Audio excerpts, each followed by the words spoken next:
Одной из самых опасных инфекций сегодня остается туберкулез. Инфекция не приговор, но лишь при своевременном комплексном лечении. Летальность от болезни по-прежнему высока, и 24 марта во всем мире отмечается День борьбы с туберкулезом. В Якутии эксперты в течение месяца будут проводить просветительскую работу. Тему продолжит Татьяна Вахнина.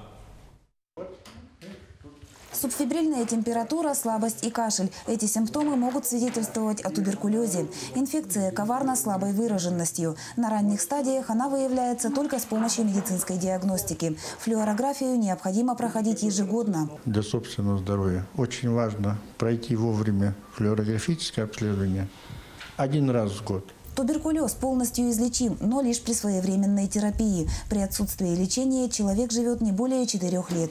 В прошлом году в Алданском районе умерли 2. В целом эпидситуация характеризуется положительными тенденциями.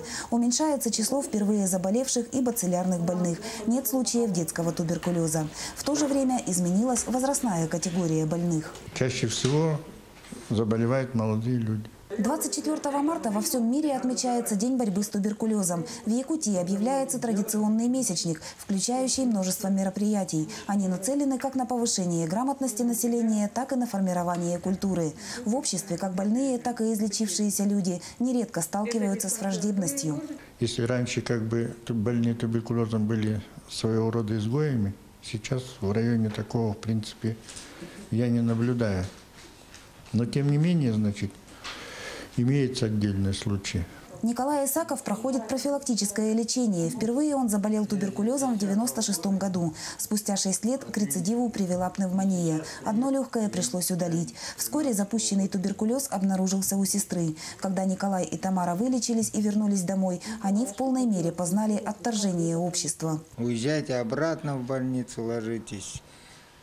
Хотя мы уже выписку, все получили, что здорово.